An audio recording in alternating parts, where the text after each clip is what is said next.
I want to talk to you tonight a little bit about a passage of Scripture that's a very intriguing passage to me, particularly if you look at it from the angle I want to hit on before we close. But the scene is a well. It's a well. A lot of things take place in the Bible around wells. Water was a precious commodity, and that means that wells were a focal point of community activities, which would mean they would become a focal point of many of the events and the encounters of Jesus' life, starting all the way back in the Old Testament. If you look back and look at the story of Hagar and Ishmael, when Sarah had told Abraham, basically, not exactly what she said, but paraphrase was, this house isn't big enough for two women. You're going to have to choose between me or her. And, of course, Abraham sent Hagar away with Ishmael. Well, when they left, it was at a well. It looked as though they didn't have anywhere to go, that they might die. They might not have anything to sustain them. But it was at a well that God appeared to them, spoke to them. And he made the promises to Hagar that she and her son would not be forgotten, but that he would bless them. Jacob, when he went into a far country, he was looking for a wife, and he prayed God's guidance upon him as he was looking that he would find just that right special woman. And he found beautiful Rachel, one of the great love stories of the Bible. When he found Rachel, it was at a well. That's where he found her. David, when he was an outlaw in all of Israel, when he had come close to Bethlehem and the battles were raging, they were at the battle lines. He said he was tired, he was weary, and he said within the hearing of his soldiers, his fighting men, he said, oh, if I could just have a drink from that well in Bethlehem, I'd feel so much better. Things would just be so much grander. And his men, faithful followers, faithful fighting men, soldiers, they heard him when he said that. And so they made their way through the battle lines, if you can believe it. And they went to that well that he was talking about, and they got him, they dipped him that drink of water, and they fought their way back. And when they got there, they gave the water to David. And he poured it out. Can you imagine that? He poured it out. He said, I can't drink it. Why? He said, because it was bought with the blood of my fighting men, and I can't do it. You see, there are a lot of things in the Bible take place around wells. John chapter 4, the passage I want to look at with you for a little while tonight, took place around a well. Jacob's well was referred to. Jacob's well had been dug 2,000 years before this event takes place. And for 2,000 years, they had been scooping it out and using its sparkling, fresh, pure water. You might like to know it's been 2,000 years since this story was written, since this occurred. Jacob's well is still there. You can still drink from it today. If you make a trip to the Bible lands, this is one of the places that they probably will take you and say, this is the well that you read about in Scripture, Jacob's well. And we believe that it's probably authentic. Not everything that you run across in the Bible lands on the tours is authentic. You've got to be careful. I remember some years ago, Karen and I went to the Bible lands. I was a host with a company and had a group that went. And we were touring around and going around. I remember we got to the Jordan River. And they said, we're going to show you where John the Baptist baptized Jesus. The very spot. We said, well, this will be interesting. So they parked the bus and we got off and we walked down to a spot there in the muddy river of Jordan. Naaman was right. It is a muddy river. And we stood there and the tour guide said, this is it. This is the very spot where John the Baptist baptized Jesus. There was an older fella on the tour with us, and he had been to the Bible land several times. He spoke up. And he asked the guide, he said, don't mean to question you, but he said, I was here a few years ago, and they told us right down there, I remember it distinctly, right around that bend, right there, they said that's where Jesus was baptized by John the Baptist. Our tour guide just kind of grinned, and he said, well, he said, tell you the truth, he said, that's where it used to be. But he said, they won't let us park the buses down there anymore, so said, we've moved it up here. So you don't even know whether it's really the spot or not, but most seem to think Jacob's well is still there, and that you can still drink water, good water, from this well. Well, Jesus is there. It's high noon, the 6th hour of the Jewish day. The occasion is he's come from Judea. He's on his way to Galilee. And he's going through Samaria. Now, most wouldn't do this. Most good Jews wouldn't do this. The straight-laced Jews, you've heard this before, they would detour way around Samaria. They wouldn't want to come into contact with these Samaritan people. They looked down upon them. And they felt like we can keep ourselves pure if we don't have to come into contact or touch or be around or drink water from their well. So we're not going to go through Samaria, but here's Jesus now going right through Samaria. And it's about high noon. The sun's beating down. They've walked a long way, he and his disciples, his apostles. It's a dusty trail. They're tired. And Jesus sits down at the well, and they're hungry. As I said, they're tired. And so Jesus sends the apostles into town to get something to eat. He said, you go get food, and I'm going to sit here by the well. And while they're gone, while the disciples are gone, a woman shows up. This woman who comes out here in John chapter 4 that interacts with Jesus. Very, very interesting woman. What kind of woman is she? Oh, I could theorize with you tonight. I really don't know too much about the woman, but I can guess. Maybe it helps to guess a little bit. I don't know. Maybe it helps us have a clearer picture in our minds. But some of the things that we can guess on is, number one, she's out there at the 6th hour of the day to draw water. High noon. It's a hot area. Hottest time of day to go out and draw water. That's not the time most of them would go.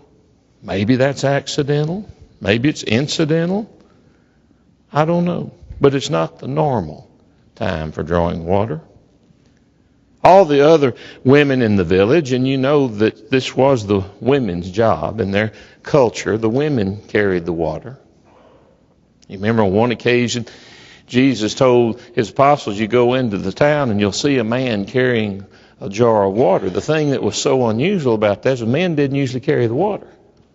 So that's what distinguished him. The women did. The other women had probably been out there early in the morning when it was cool, or they'd come late in the evening when the sun had gone down. It was cool again. But here she is out there at noontime. Now why? Why? Well, we just kind of let our imagination run wild. Could be that she'd been there earlier in the day and gotten water and run out. Needed more. Had gone back to get more. I doubt it. It's probably more likely that this woman was probably ostracized from the women of the village because of her life. My guess would be she was out there at noontime because she knew nobody else would be out there. She was out there at noontime because she didn't want to run into anybody else. She didn't want to face anybody else.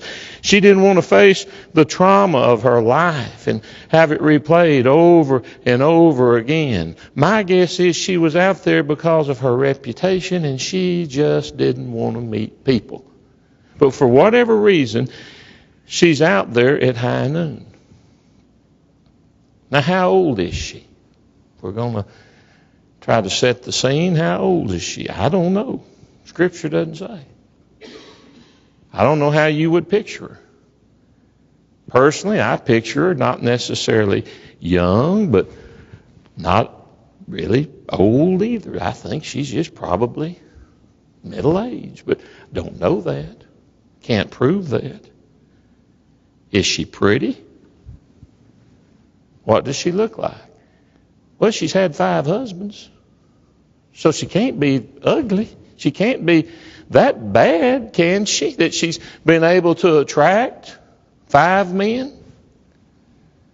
Now, I know you may say, well, I know some women, I've wondered how they could attract men as well as they do. I understand that. Maybe like the woman they said that fella put an ad in the farm journal. Said, single man with farm looking for single woman with tractor. And at the bottom of the ad, it said, please send picture of tractor.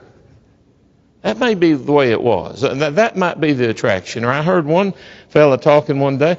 He said he knew a man that was getting married and said he was 90 years old, marrying a woman that was 95. And they asked him, said, why are you doing that? Said, she must have, does she have money? He said, no, she hadn't got 2 nickels to rub together. Said, well, she must be pretty. He said, no, she's really kind of ugly. Said, well, she must have a wonderful personality. He said, no, she really never says anything. Said, why would you want to marry her? You're 90, she's 95. He said, she can see to drive at night. So that's the attraction. That's the draw. I don't know. I'm speculating. We don't know much about this woman. But she's had 5 husbands. So I visualize her not necessarily old, not necessarily young, maybe not a ravishing beauty, but not ugly either. And she's out there, and she runs into Jesus. I also picture another way. I picture her, if you put all of the feeling of all this that we do learn put together. I suspect this is a woman who's had 5 failed marriages. This is a woman that's got a lot of disappointments, a lot of emotional turmoil, a lot of scars that come from failure after failure after failure as it's mounted up. I have an idea that this woman may have been vaguely uncomfortable just to be around anybody, maybe hardened to life, maybe a crust on the outside to protect the inner person. But the scene's set. We got the well, we got Jesus, we got high noon, and we got this woman that we really don't know that much about, but that we can kind of speculate about. And the encounter takes place. There's a question that comes. First, Jesus makes a statement, and then she has a question. Jesus surprises her when he says, woman, give me a drink. She's shocked. She is literally shocked. The very idea, here you are, a Jew, asking me, a Samaritan, for a drink of water. This just doesn't happen. Jews don't talk to Samaritans. Number 2, you're a man. I'm a woman, Samaritan woman. And our culture would look down upon this, would frown on this. And here you are, you ask me for a drink. How does this happen? Well, Jesus, this was pretty typical of him. Jesus loved to catch people off guard. He had that characteristic of seeing and knowing all and keeping the person that he meets just a little bit off balance. This woman was a hard case, if you think about it. Here is a much married woman. Here is a woman steeped in sin. Here is a woman who has calloused her conscience. How are you going to deal with her? If you're a soul winner, what are you going to do? You just throw your hands up and say, no need to talk to her. Your life's in such a mess. Humpty Dumpty's men couldn't put it back together. All the king's horses and all the king's men couldn't put this thing back together. Is that what you do? Some do. I know personally a preacher, not call his name, but a preacher who went to some people's homes. A friend of mine was with him and went to hold a Bible study at some people's house. And he got in there and he had this film strip and his projector and his screen. And he set it up, and when he got there, he found out some of the history and the problems of this family. And some of the marriages that had occurred and the divorces that had happened. And he packed up his film strip projector and said, if I'd have known this, I'd have never started this Bible study. And left. Now, folks, I'm not smart enough to have all of the solutions for all of the problems and all of the hard cases we come up across. But something about that tells me that's not right. Surely there's something better than that. What do you do if you're a soul winner like Jesus was and you want to deal with this woman? How do you do it? Jesus' response is a masterpiece. It's a masterpiece. 2 points. 2 points he makes. First of all, he said, if you knew who it was, he plants a seed. If you knew who it was that was talking to you, asking you for this drink of water, you'd give it to me. And he said, and I would in turn give you living water. That's point number 2. Living water. Now that's 2 things she doesn't know anything about. She doesn't know who he was, and she doesn't know what living water is, and he introduces both of them in the same sentence. And she is intrigued, and she said, Lord, living water, are you saying that there's water better than Jacob's well? Are you telling me that you've got water that's finer than this well that our fathers have dug and have kept going and have restored? Jesus said this water's good. Not a thing wrong with this water. But he said if you drink it, you're going to get thirsty again.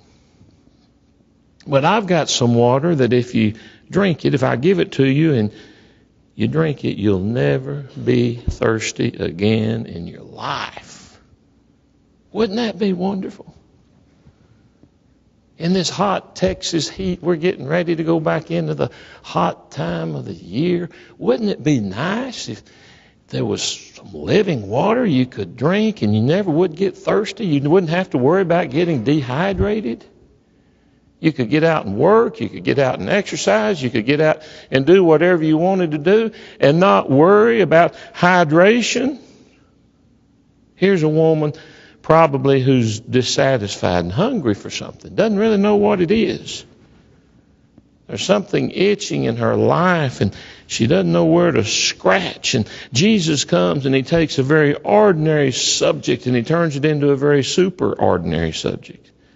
He said, you're going to get thirsty if you drink this water, but you won't get thirsty if you drink the water I give you. And she took the bait and she said, Lord, if you've got some of that water, give it to me. Give it to me. Well, at that point, Jesus shifts back to his first point. Remember, the second point is living water. He shifts back to his first point of who it is that you're talking to. And he says something very strange to her. He says, I'll give you the water, but first of all, go get your husband. And at that point, the veil drops over her face.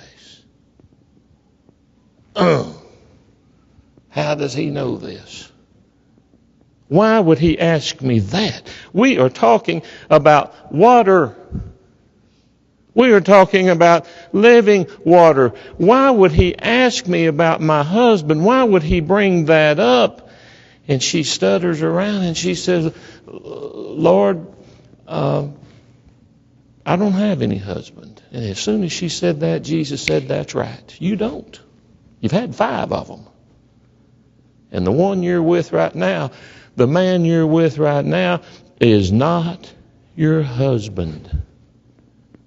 Now, I'd point out to you right here is that Jesus, the sweet, the gentle, the meek, Jesus is all those things. But he's not namby-pamby on morality. He doesn't back up a step here. He doesn't apologize at all for what's right and what's wrong. He didn't say, let's look at the philosophy of this thing. He said, you're right. And he nailed her to the wall with the kind of life that she had been living. But this woman realizes that she's up against a very formidable opponent here. And so she changes the subject. Wouldn't you? I would. She changes the subject and she said, Sir, I perceive you're a prophet. How'd she perceive that? How else would he have known that she had had 5 husbands and the one she was with now wasn't her husband? She said, I perceive that you are a prophet. And so she says, I've got a question for you. Now, I'm going to tell you something. I can kind of relate to that. Any of us who have been preachers and worn the title of preacher, we can relate to that. I can't tell you the number of times that I've been off somewhere, maybe on an airplane, if somebody sits down next to you, and they find out you're a preacher. You know what? Many, many times the first thing is, oh, you're a preacher. I got a question I want to ask you. And they've got all these questions that they save up for when they find a preacher. And it's usually something like, where did Cain get his wife? Or did it rain before Noah and the flood? Or one I was asked recently, that was, did Adam and Eve have belly buttons? I'd never heard that one, but somebody asked me that. There wasn't any umbilical cord. God made them from dust and from rib. Did they have belly buttons? These are the questions. They say we got a whole basket of these, and I've asked all the smart preachers. I've already asked them.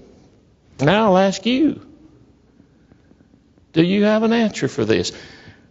I'm not saying that's an exact parallel, but it happens a whole lot. But she says, here's my question. You're a prophet. Our fathers say right here is where we ought to worship, on this mountain, Gerizim. Jews, they say it's in Jerusalem. What do you say? You're a prophet. What's your answer? What do you think? Well, if you'll read the passage, Jesus doesn't fall into her trap. What he says is it's neither one of those things. Basically, Jesus said if you're making up a multiple quiz with that question, and you've got A and B as the answer, and A is here on this Mount Gerizim, and B is Jerusalem, he said you need to put another choice on there. C, none of the above.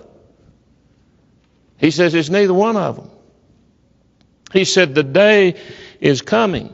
The time is coming when you're not going to worship God in Jerusalem. You're not going to worship God on this mountain. That's not going to be the important thing. He said you're going to worship God in spirit and in truth.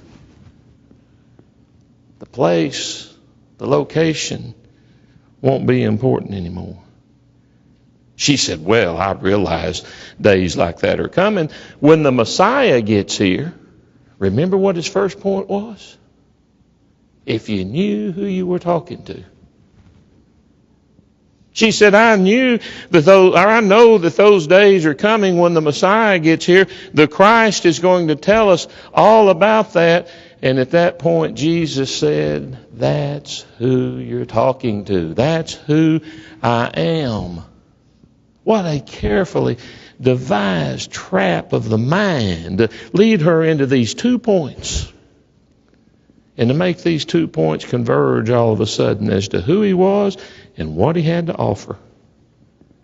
And he cut through the crust of her life and he got down to the deep inner longings of her being. And he said, this is the way you've been living. This is what I offer to you.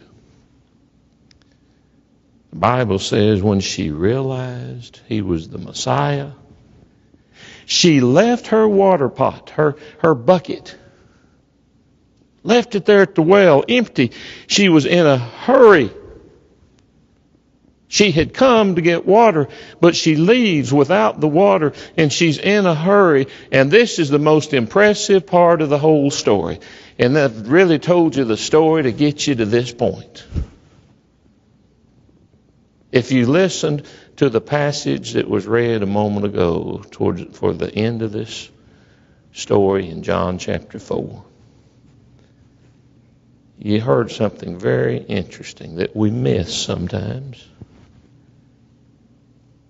I've already pointed out to you earlier, this woman probably didn't have the best reputation in town.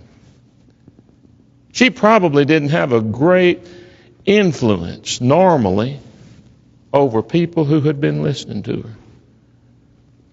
But as soon as she realized she had found the Messiah, she had found the Christ, she was in a hurry and she ran into town and she told everybody that would listen. It became the talk of the town.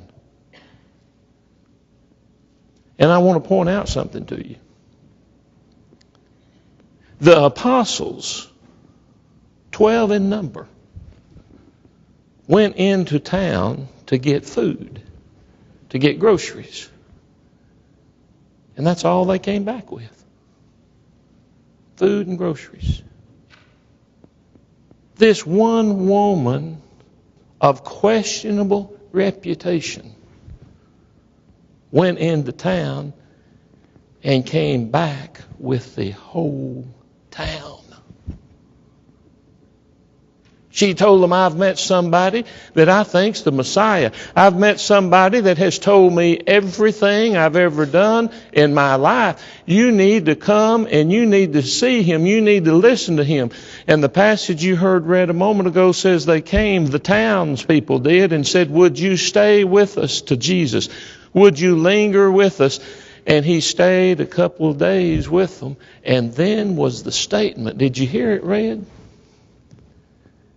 Did you hear what was said?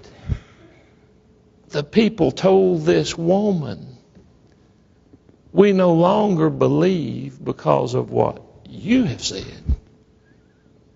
We now believe because we've heard it for ourselves. Wow.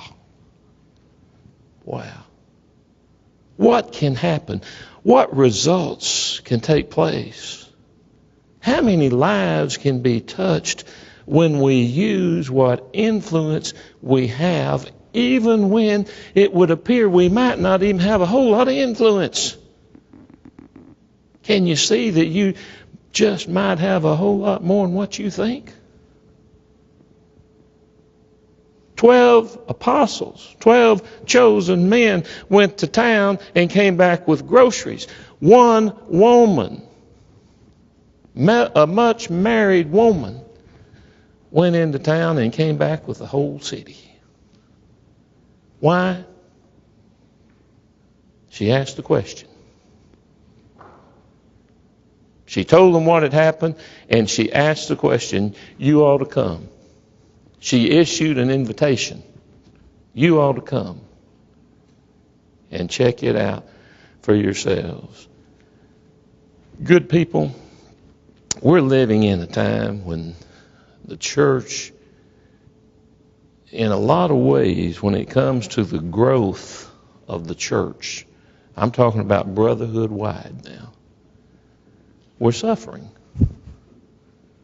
We're suffering. I need to quit because y'all lost an hour's sleep last night, but let me go just a bit further if I can. I was in Oklahoma City last weekend. Some of the folks here were too. There was a man there with a gospel advocate that was giving some statistics in his presentation.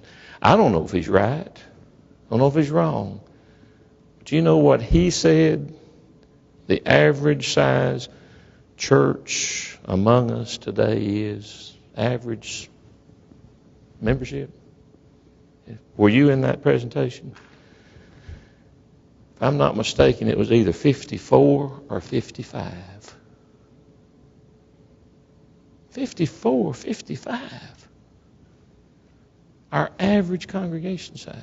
Now, I know we have a lot of small churches, but he also showed a graph of how many churches we have at the 800 to 1,000 mark. You used to have a bunch of them, not that many showing up on the list anymore. We're not being evangelistic like we need to be. This woman used her experience and what influence she had, even though it didn't seem like it would have been much. And look what happened. I'll close with this one other thought. This was the groove I wanted to get it in. That's why I used the story, just to show how much can be accomplished if we'll just use our influence. We'll just witness. I know that's a word we run from sometimes, but it's a biblical word. We'll be a witness and let people see in us, in our lives. We are supposed to be those whose lives are the salt and the light to the world. Isn't that what Jesus said? I was in another seminar a couple of years ago over on the Harding campus. Bruce McClarty, president of Harding, was talking about evangelism. And he said he had been at a spot, and I don't remember the spot, but he had been there recently, where the church, and particularly this one individual there, they had taught and baptized hundreds of people. And Dr. McClarty said, I asked him, what is your secret? Do you have a secret? What is your technique? And the gentleman said, yes, I do. I'll share it with you. Well, when he said that, I reached in my pocket, and I don't have a pen with me now, but I got out a pen, piece of paper. I thought, I'm not going to miss this. And Dr. McClarty said, here's what the man said. He said, here is my technique. Here is my method.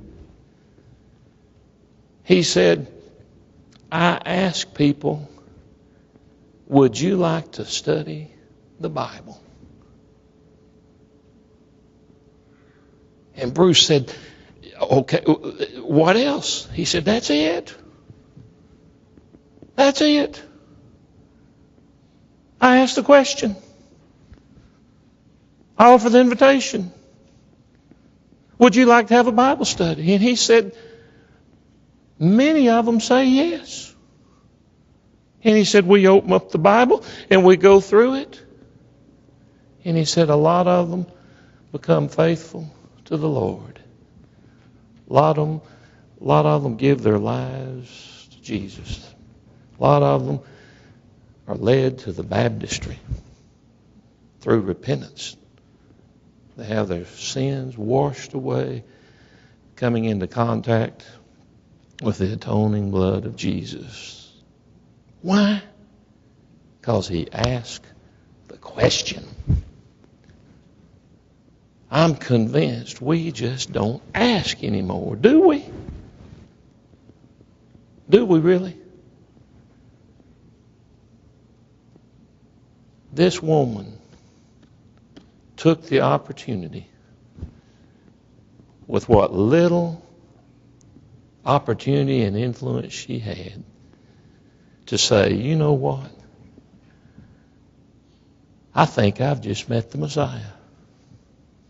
I've met Jesus. Would you like to come? You need to come hear what he has to say. And the whole community came. And they later looked at her and said, listen, you opened the door, but we no longer believe because of what you said. We now believe because we've heard it ourselves. The sky is the limit. Heaven's doors will be opened if we just ask the question. Tonight, I'll ask you the question. Is there anything you need to do to make your life right with God? If there is, we want to help you. And we'll do that right now as we stand and sing. Let us rise up and build in the name of